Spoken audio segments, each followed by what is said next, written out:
All right. I think I've got everyone in.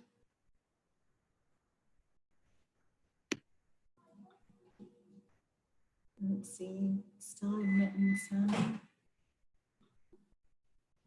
All right, so it seems like most of you are coming over from the last session, which is wonderful. Thank you so much for joining us again. But feel free while sort of everyone's getting settled, and I'm going to bring up my next presentation.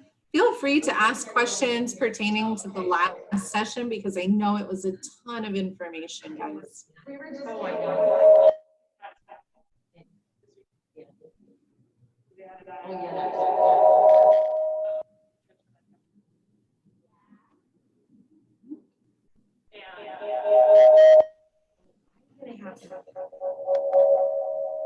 Oh.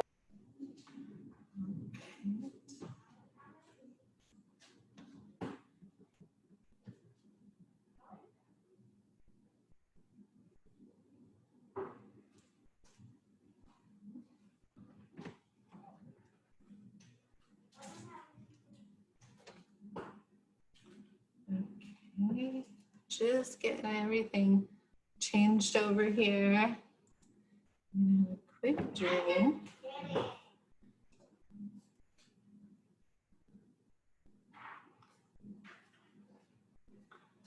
All right, so I've opened the chat up. Feel free to add your questions, add your thoughts. How was the pacing? That was our first hour together. I know it was a lot of information in Google Classroom, so please feel free to add in some comments or thoughts to help me just make sure that I'm doing this best for you guys. I really want it to be purposeful for you.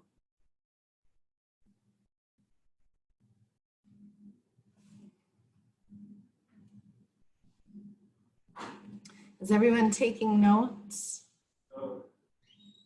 I should tell you, all these are being recorded, so you will get a Google site, which we're going to talk about today, Google Sites.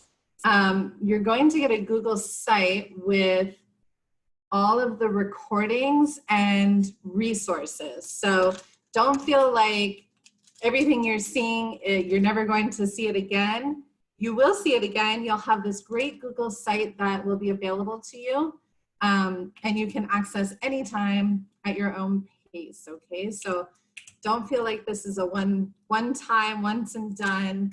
I will be adding all kinds of resources on these topics for you all to access on your own time. All right, I'm just going to take a quick drink so I don't get hoarse on you all. Give me 1 second.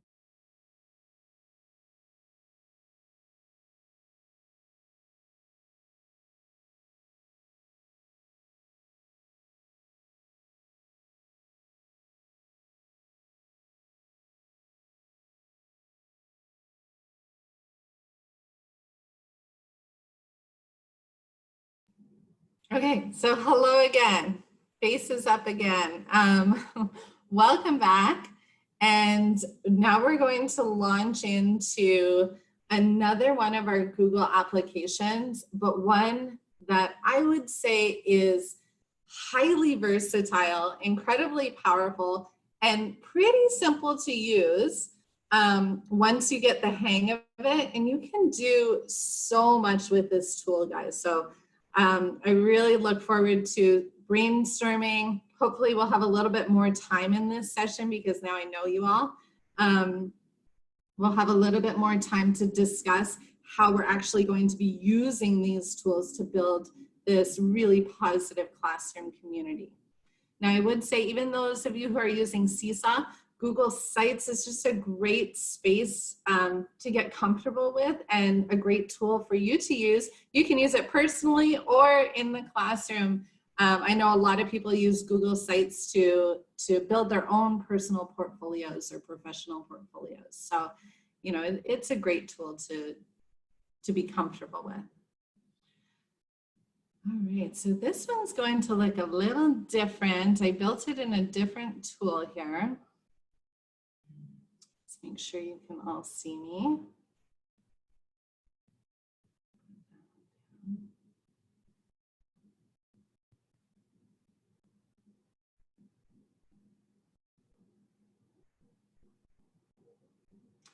And I just need to make sure I have my chat open so I can be responsive. Where did it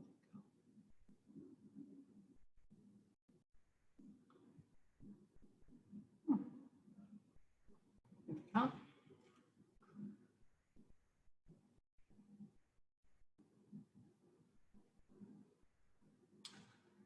Okay.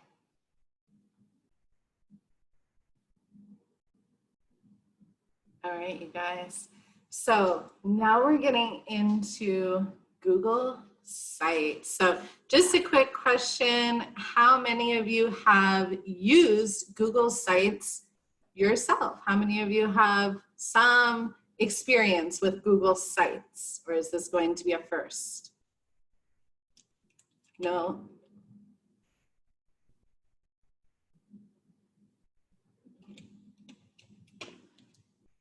Oh, nice. So Sophia used it to create a student teaching portfolio. Excellent. We're going to talk about portfolios, using it for portfolio purposes. Okay, no problem. No experience, no problem. Some, excellent. Okay, beautiful. Oh, if you used it a long time ago, you'll be really happy to know it's changed and gotten better. It's improved and it's much, much nicer than it used to be. So let's look at what we're going to talk about with Google Sites. Google Sites is a powerful tool to assist us in collaboratively building a common source of information. Once you become comfortable with this tool, you'll see how versatile it is and how valuable it can be in our G Suite, but also especially for remote and blended learning. And again, when we're talking about building these communities, these positive classroom communities, you're establishing different spaces where students and families, parents and guardians can access information that's pertinent to their students' success, right? So I don't know how many of you had this experience, but when the schools shut down in March, it felt like almost immediately after, families and teachers were being bombarded with resources. And there were these lists and like Excel documents going around that were like 1,000 resources, education tools that you can access for free. And I can say as an educator, I was overwhelmed. As a parent, I was extremely overwhelmed because I didn't have the time and I didn't have the capacity to wade through all of that information. Well, Google Sites offers us a really clean space that you can actually curate information for your student community. So for the families of your students, but you can also use it for different purposes to showcase student work. So let's go ahead and get into it. So I've already asked, how are you currently using Google Sites? Let's talk about what Google Sites are and what are some of the benefits. I've already kind of brushed on a couple of these, but we can share student work with the class and the community. One of the really cool things about that is, and Seesaw does this too with portfolios, right? With Google Sites, we can actually showcase student work. And when they know they're going to have an authentic audience, a more social audience, they tend to be more highly motivated to build out the work in a more polished way, or they have a higher standard for themselves. As I was already talking about, you can create a class hub or portal where students and parents can easily access information. You can also showcase student work or student activities.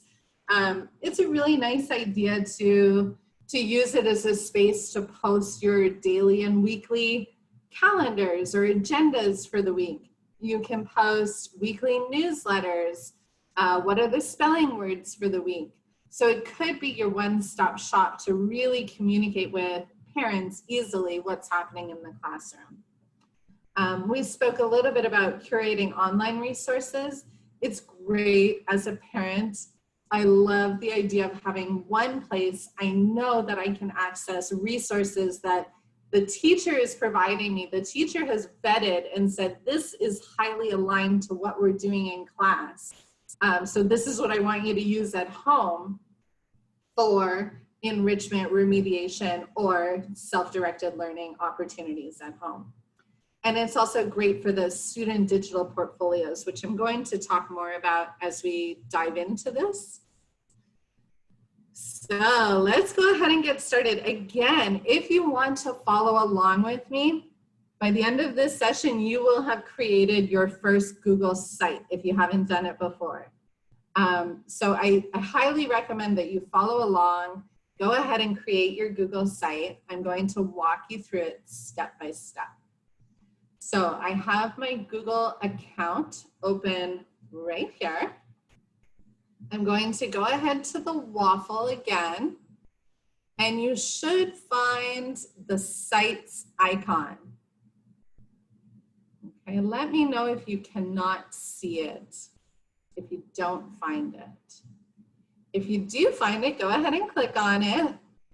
And your screen might look slightly different. This is a district account that I'm in. Yours might look slightly different, but you should find a create button. Once you find that create button, it's going to ask you in new sites or in classic sites. And it was Min, you were using it a long time ago, so that's probably your classic sites. We're going to go ahead and click on new sites. That's the latest version of it. It's much cleaner and much more beautiful. So go ahead and click it. And this is what you will find. So just quick show of hands, just a Y for yes. Are you doing this along with me? It's okay, yes or no. I won't judge. I'll just make sure I'm pacing and giving you time. So we're about split. Yes, yes, yes. Excellent. Okay, you're gonna have a Google site by the end of this. It's so exciting. Okay, so you'll notice it's pretty plain right now. So we're going to just walk through the first things you're going to want to make changes to start customizing your Google sites. So of course, we want to add a title. Be specific with your title. What's the purpose of the Google site? Are you creating a digital portfolio template? Are we creating a class site?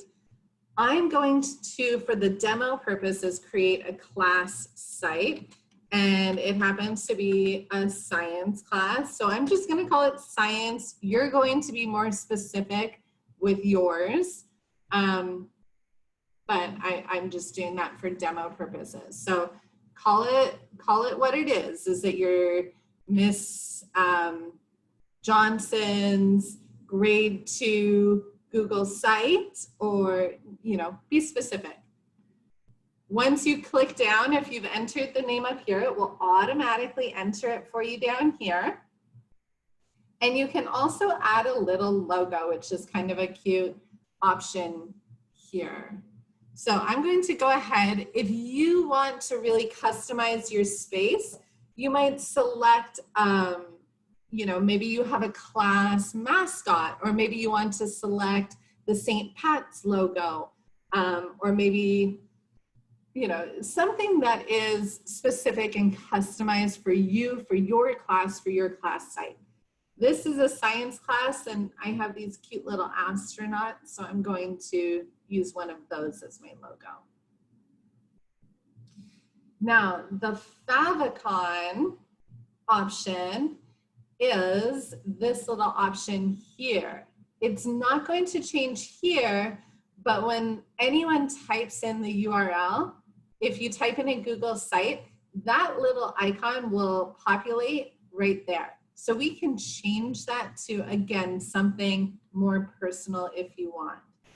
I'm gonna do, I'll just do another one of these little astronaut guys.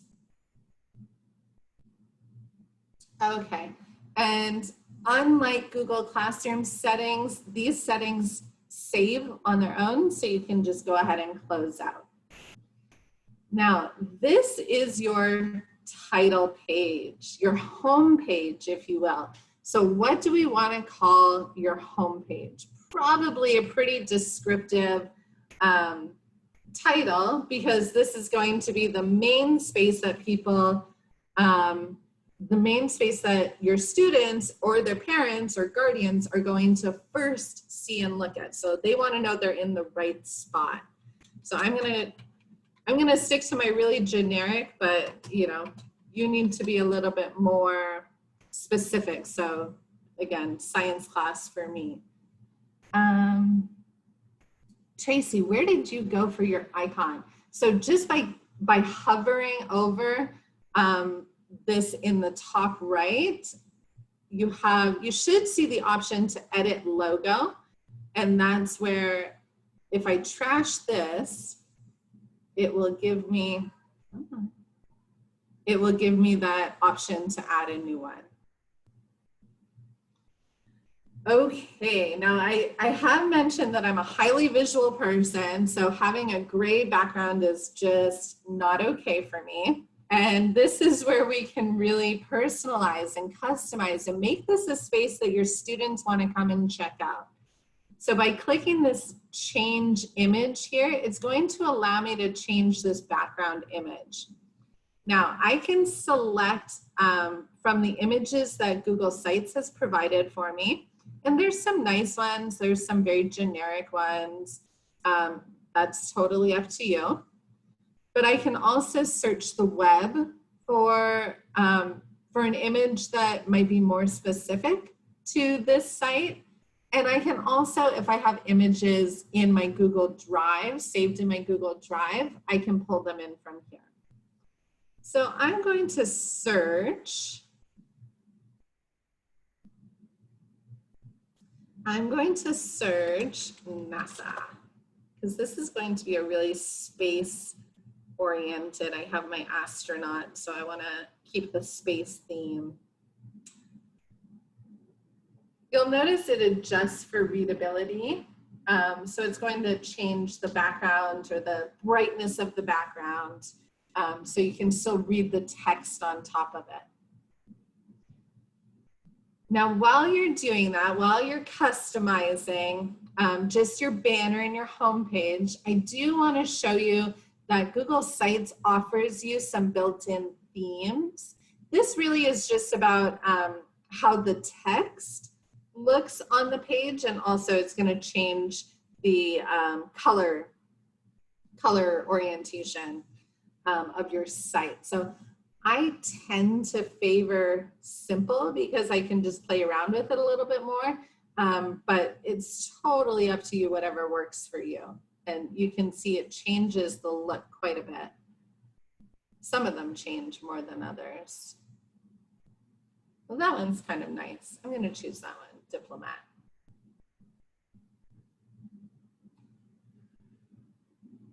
All right. Hopefully you're all working on that and getting your homepage nice and set up. And while you do that, I'm just going to click through these arrows to show you some of the important features in Google Site. So whenever you add something to Google Site, you'll notice this small little tiny menu will populate on the left of the actual site of your canvas. So this is just your toolbar, your small toolbar. We can change the color, the background of this block. We can also duplicate this block, or we can trash it if we don't like what's happening with it. This is a block, and we can change everything in this block, so it's not stuck this size. Everything is changeable. If I double click anywhere on my Google site, I'll get what's called a quick edit wheel. And this just allows me to quickly embed, this is your little embed brackets. If you have a website you want to embed in your site, you can do that. I can also add text by clicking on the center of my wheel. I can embed an image if I want to have lots of images, which I always do. I can pull something from the cloud, and I can pull something from the drive. So that's my quick edit wheel if I don't like going over here and back and over here and back, just by double clicking anywhere. This menu, as long as you're on the insert tab, you have this whole insert menu, which when you're building your site, you're going to spend most of your time in the insert menu. Now, at the top of the menu, you have the same options you see on this quick edit wheel, right? We also have layouts. So this will populate these pre-formatted layouts. And when you pull one of the layouts in, you can still change it however you choose, however you like. Down at the bottom of this menu, we have all of the different features that we can embed in our site to change the look of the site. So things like collapsible text, we can insert hyperlink buttons. If we want students to click here to access something else, we can have them click down there. So along the top, we have this editor's toolbar. This little computer icon, this is where you're going to preview your published site. So when we add things onto the Google site, you'll notice if you add a video or if you add a Google Slides, you can't actually view the video when you're in editing mode. So by previewing it, I can see what it'll actually look like when it's published, which is nice.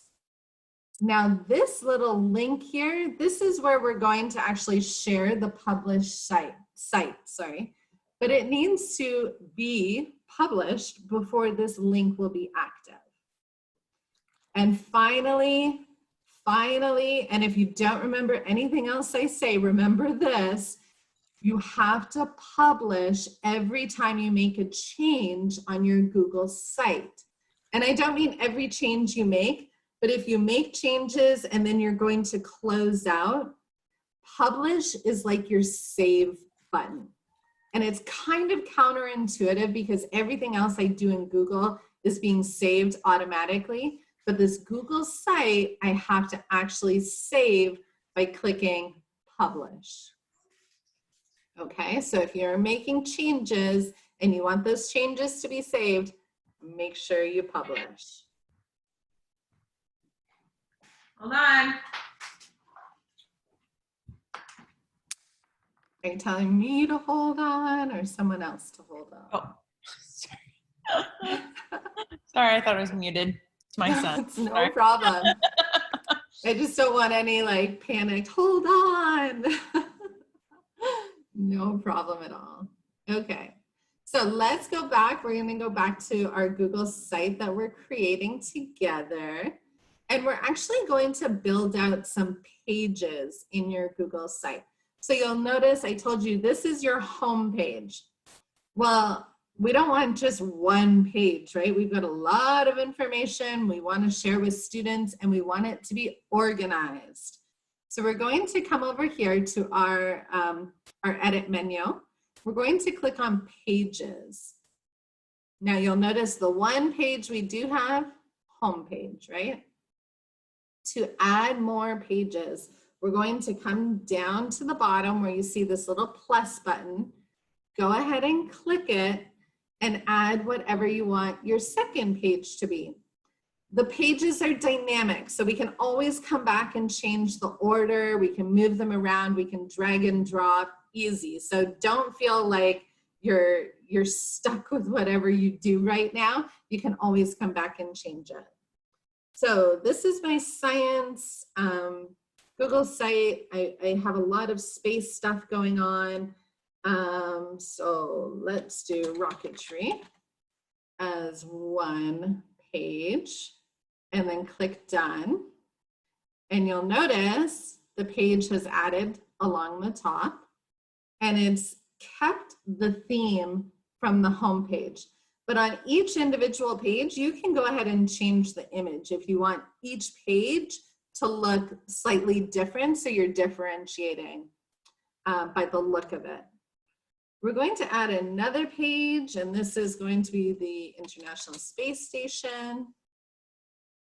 Done. There it is up top. There it is on the side. I'm going to add another one. This one's going to be homework that I want students to work on. And within homework, it would be really nice if I could organize like sub-pages within homework, so I can organize by week, right? So to do that, I would click on the 3 little dots of that page, and then I have some more options. I can duplicate that page, I can make that my home page, but I can also add a sub-page to that specific page. You can also hide it from navigation if you want it to be a secret page that students have to find, which is kind of fun. But we can add a sub-page right now, and then I'm just going to start maybe doing dates. So you'll notice how that looks slightly different. And let's say I forgot, how do you add a sub-page, and I just added a normal page.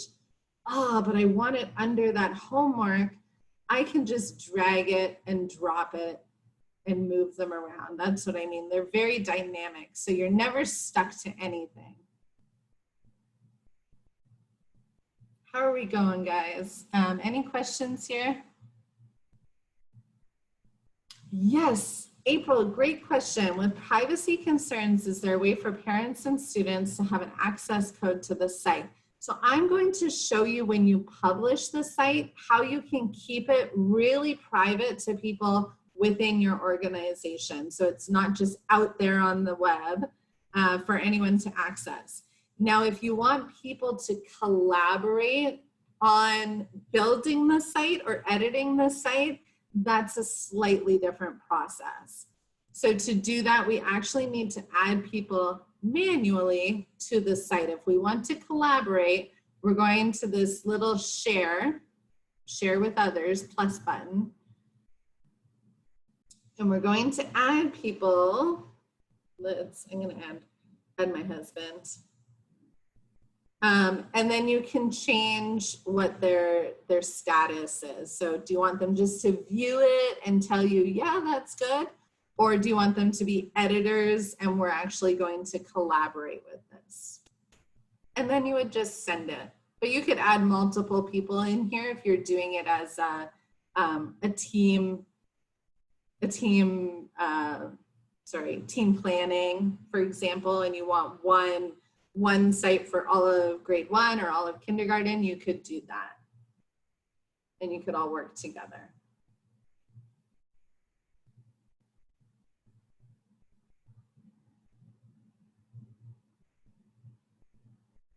Correct. Okay. You are not. So Catherine, if you're posting homework to Google Classroom, that's totally fine. I would say Google Sites would be more for communication with parents and guardians in that case. And homework might not be what you want to add in there. Maybe it's more about resources to enrich what you've done in class with your students for the week. If you're using it for that purpose, if you want it to be more of a resource site or a class site to showcase what your students have done, maybe you wouldn't do it, you wouldn't post homework in Google Sites, you would keep it in your Google Classroom. But if you want to communicate with parents or share this with parents, that might be something that you do. No problem. And we can always come in here and just by double clicking, I could rename because I've rethought, you know, I've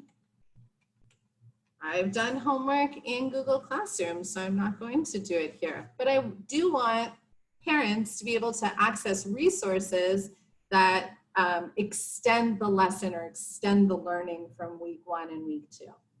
So that might be a better application for it. Why didn't it change? Ah. Oh no, did I lose it? Gosh.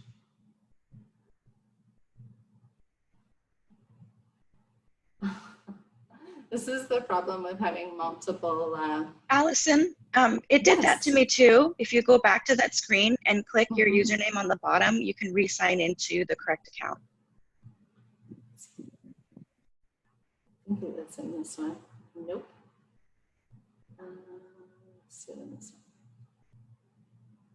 There we go. It's the problem with having multiple Google accounts. Your Google will generally be pretty sticky. So if you ever are bouncing around from different applications, it will take you back to your default or your main account, which can get us in trouble sometimes. Okay, so we know how to change the theme. We know how to insert pages. Now I want you to play around with some of the features or some of the different really interactive dynamic tools that we can add to our Google site. So for example, I'm going to go back to my home page here.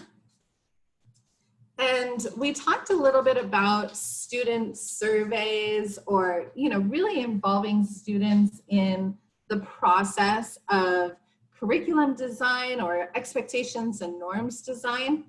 A really great way to do that is by forms. And I'm going to go back and, you know what, now I'm in the wrong.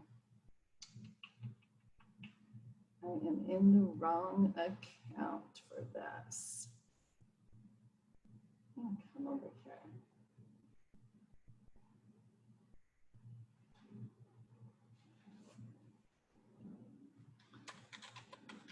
There we go.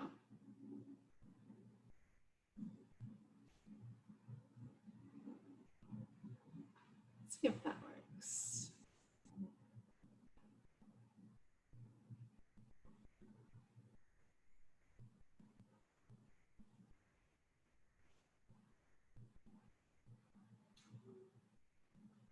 I had all the interactive things prepared in one account, and then I ended up opening the site in a different account. Let's see if this works. There it is. Okay, beautiful. So now I'm a collaborator in this site. You'll notice Allison's over here and EOS is over here.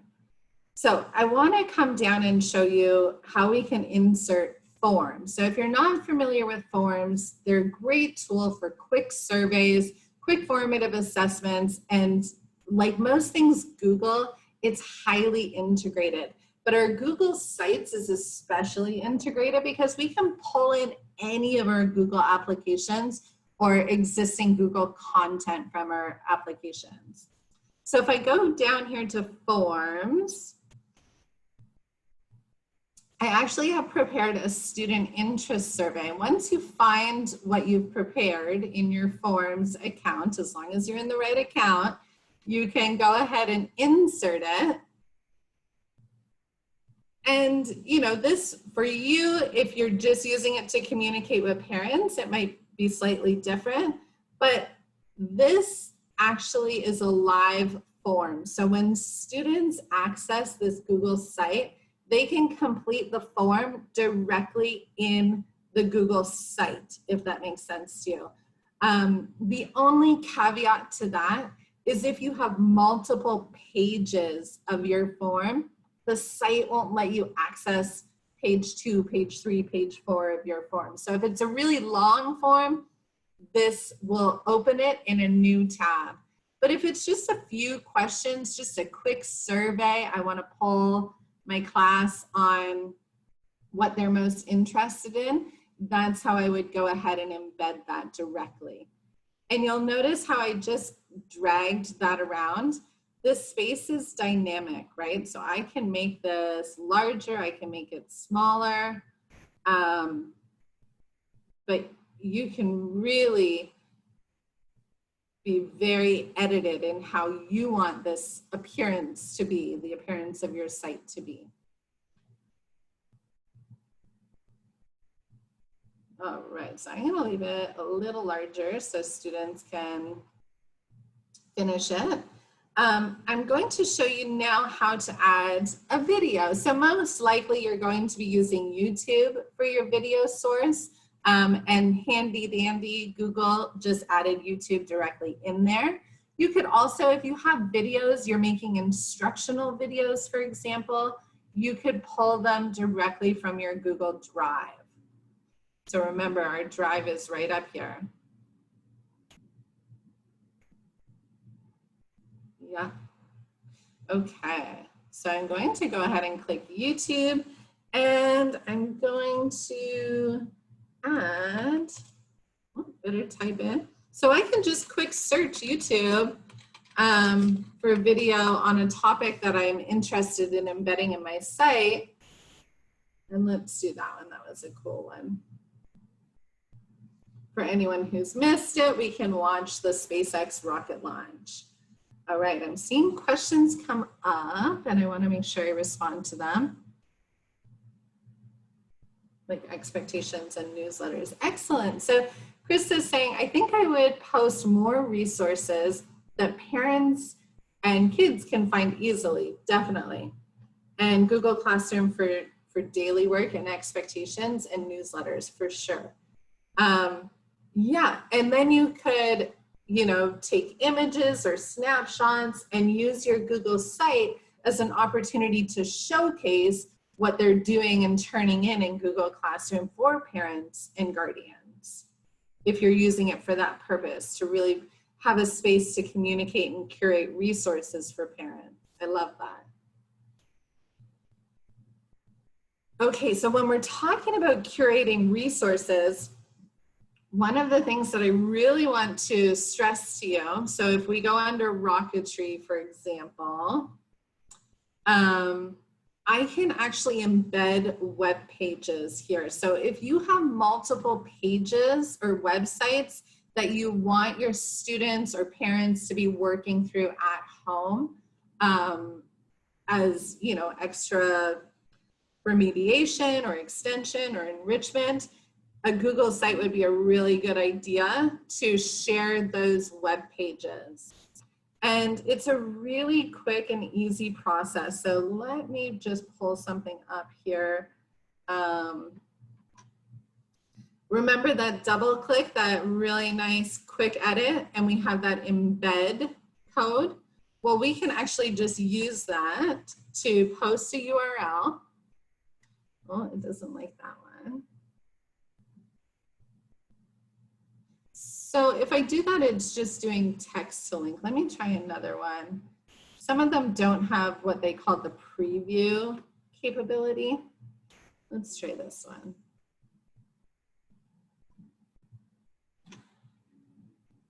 There we go. So what you end up getting is a tile that is linked to that web page. Excuse me, and some of the previews will be more dynamic than others, depending on what the code of the actual web page is. But for this one, it's really just a tile, an image. But if I click on it, it's going to take them to this website that I want them to access. I'm going to throw this out and try and show you another option for embedding a web page. So let's see if we can do this. I've done this web page before and it's worked. Nope. Okay, not working. That web page I'm trying to get in there, by the way, is Google Earth, which we will talk about a little bit later.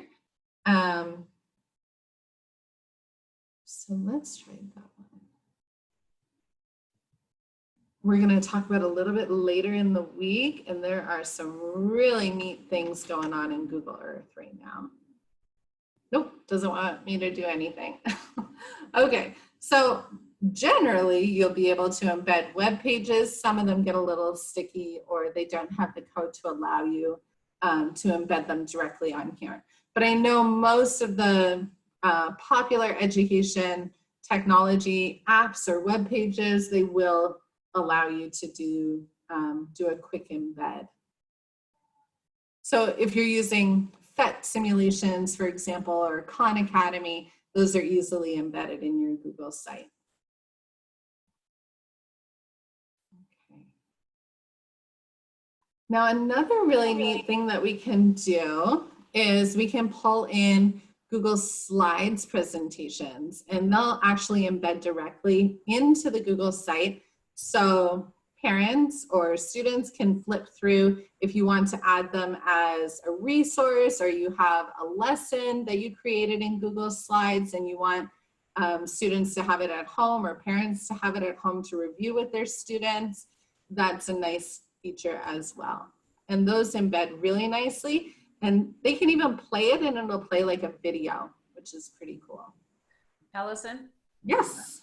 Just had a question about the change in the agenda. I didn't announce that to the faculty that you had switched things around a little bit. Do you want to just give them a tiny bit of background on that? Oh, yes, I'm sorry. Are you getting a lot of questions? I just got one, but I realized that I hadn't explained that last night because I didn't, take the time to see what the changes were last night when we were corresponding. So, okay. I'm so sorry about that. No, don't yes, so I switched around Seesaw. So Seesaw will actually be tomorrow morning. And my reason for doing that is I felt like this morning's session would lead in really nicely to Google Sites if we're talking about building that class community. So I'm sorry about that, but hopefully you're able to make it to tomorrow's session as well.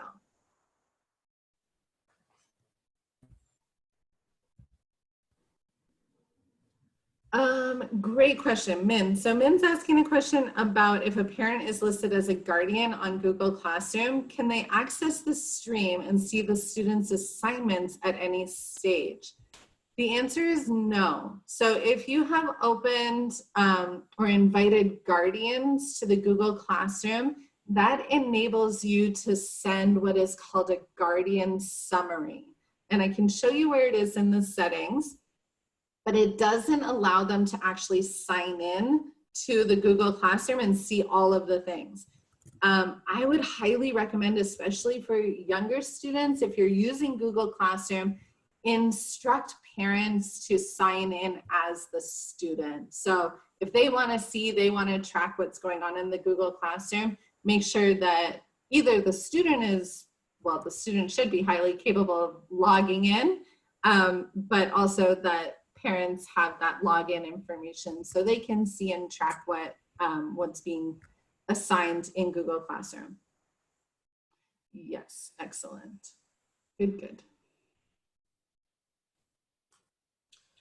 Okay, so remember, once you've added anything to your page, how do we save it so we don't lose all our beautiful work? Publish. Yes, thank you. If you don't remember anything else, remember, after you've done anything on your Google site, come and publish. It'll ask you for a web address, so you can be pretty customized here. It may already be taken. Oh, that one works, EOS Science. So anything too generic is probably already taken as a site. Now, we can change these search settings. Remember, we were talking about how do you keep it? I don't want anyone to just search and access my, my web page. So if you want to share with people, you can invite them specifically, but you could also change the links. So we have this as restricted. And if I change this one down here, once it's published, I can make that restricted as well. And then only people added can open this link. So that will enable you to add people manually. So if you want just your class community, you want just your Teachers, or not teachers, students and their parents or guardians, you would want to keep that restricted. And then you can go ahead and publish. And now I have that live link available.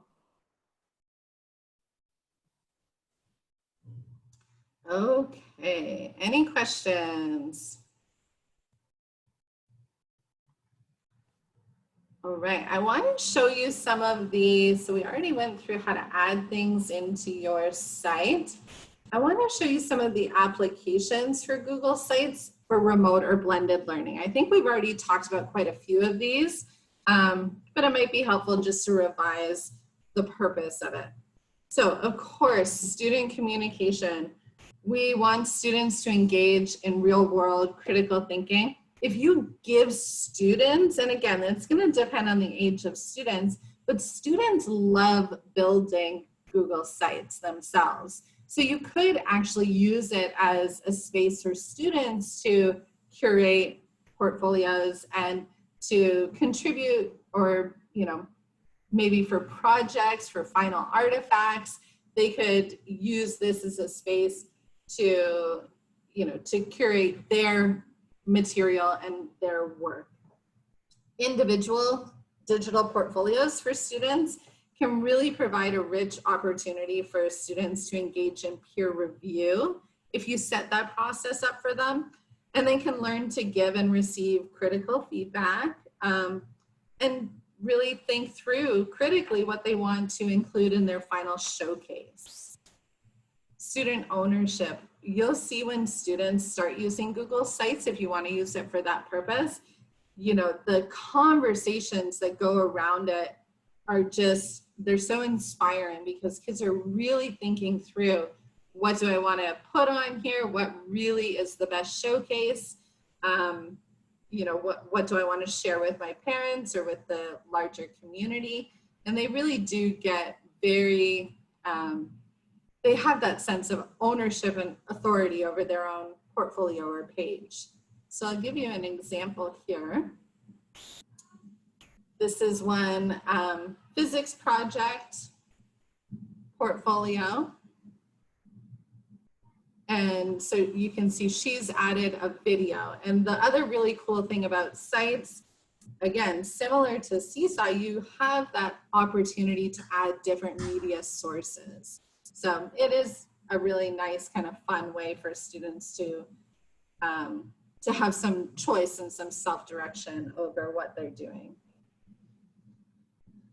If you're using portfolios for progress tracking, this is really neat when they can actually see their progress. You're making their learning visible to themselves, as well as to you and to everyone else. Oh, April, I just saw your question. Do parents and students have to have a Gmail account when you add them? No, I don't believe so, but I'll have to double check that one for you. But my instinct is no, because you're not adding them necessarily as an editor, just to view it.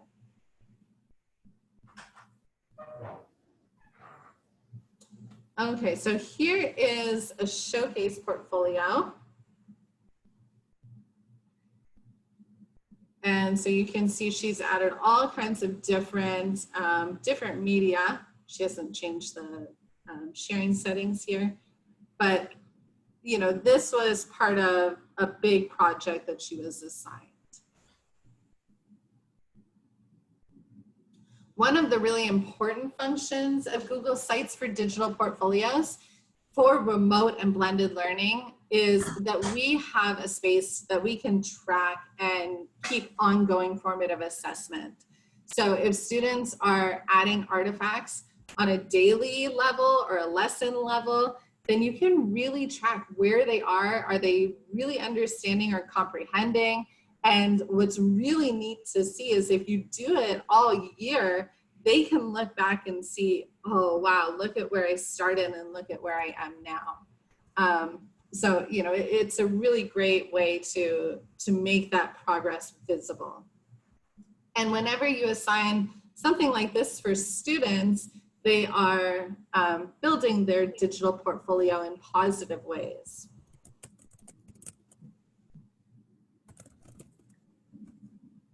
And here's another example of a student portfolio.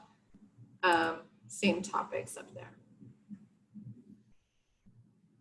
So I'm running low on time, and I don't want to talk too much about the different types of digital portfolios because they're pretty straightforward. So a process for portfolio, you would really give students opportunities to create, to have that feedback time, and they're adding something likely from each lesson or maybe from each week. And then they can, of course, look back at the end and see what the whole process was. That could be true for if you want to have a portfolio that encompasses your whole year of learning, but you could also do it for a unit of learning really effectively. A showcase, generally, a student is housing a digital portfolio, but they're only sharing in the portfolio the final product. So they really just want to showcase their best work. And a hybrid would be a combination, of course, of the process and the showcase at the end. So like I said, I don't want to take too much time on this because we're running out of time, and I wanted to make sure you have time for questions or comments. And I thought I would just show you this. So down here, we have a couple examples. This is one that I really like for remote learning, using it kind of as a space to communicate with parents. What are we doing this week? What's the newsletter, perhaps, or the agenda for this week? And these could even be linked to further resources or to the lesson resources.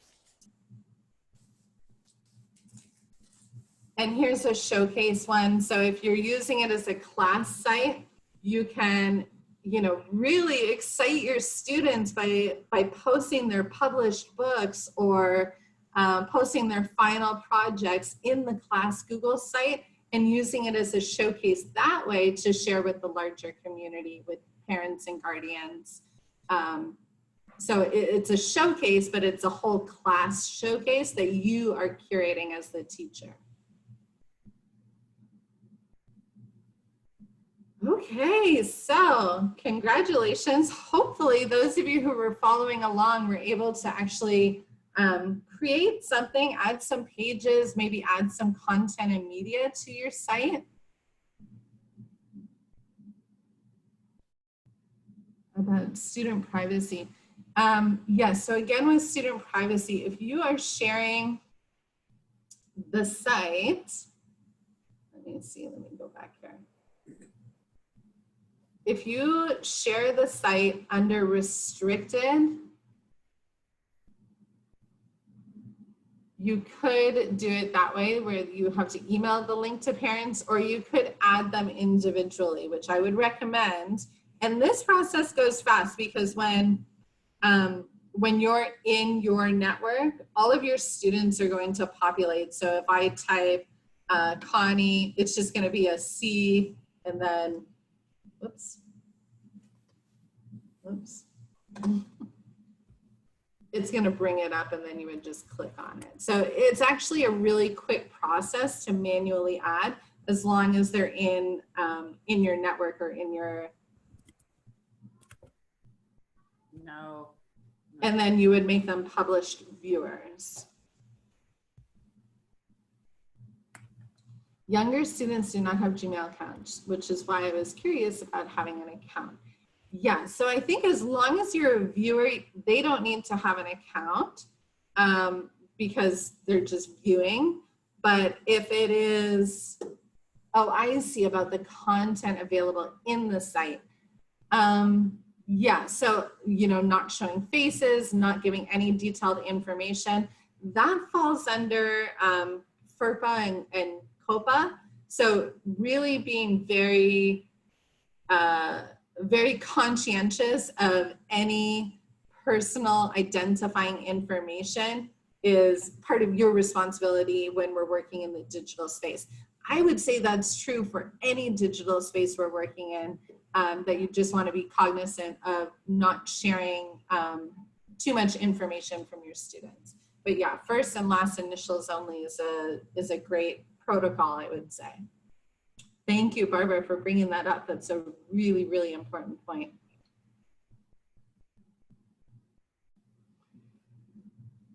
Any other questions, folks? Any other things that I can show you? Does this seem like something that you could use to help build that class community, help build that space? Feel free to unmute yourself.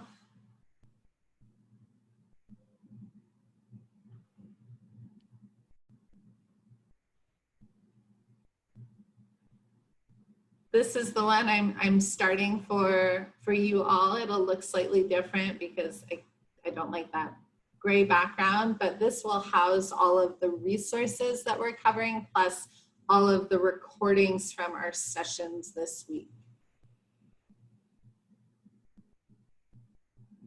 So Allison, this helped because I felt like there was some, like my students, I was working in Google Classroom and my students were getting all their work and everything, but the parents were having, they were kind of not getting as much communication as they could have, right? So this is my missing link for 5th grade, I feel like, is a Google site. Yeah. And, you know, even as a mother to a 1st grader, we were used to traditionally, teacher was sending home, he had a binder, and at the front of the binder was the newsletter for the week with all the spelling words for the week and all the things they were planning on doing in each of the different subject areas. And that was for us to help support him in those different lessons and those different resources. I personally, as a parent, would have loved to have a Google site that I could access that exact information and known what was being covered, so I didn't have to wade through the Google Classroom necessarily, but I knew what I could support him in with extra enrichment activities. Any other thoughts or questions?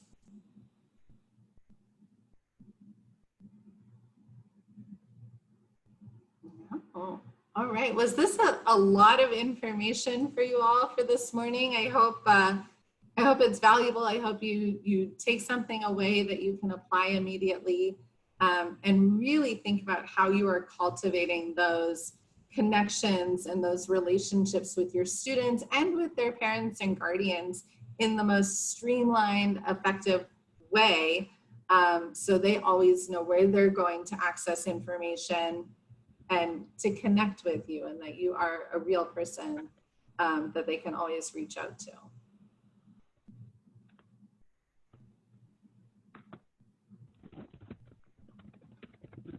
Okay.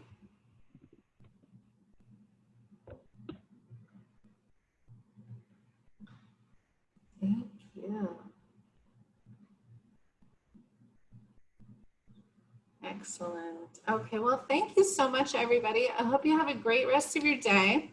I did send Barbara the registration links for the rest of the week, so you should get those sometime today, and we'll do Seesaw and interactivity and engagement tomorrow.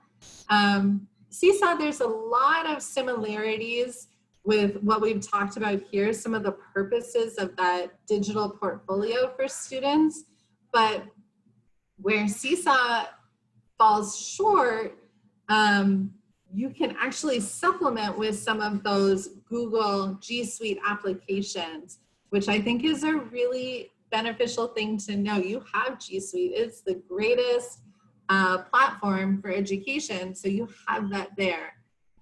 Seesaw we're gonna do at 9, and then we'll look at interactivity and engagement at 10. So interactivity and engagement, we're going to really launch back into some of those Google applications for education and see how we can leverage those interactive features and really make them more engaging for students in the remote learning environment. Okay, well, thank you so much. If nobody has questions, I will stop the recording. I just sent everyone the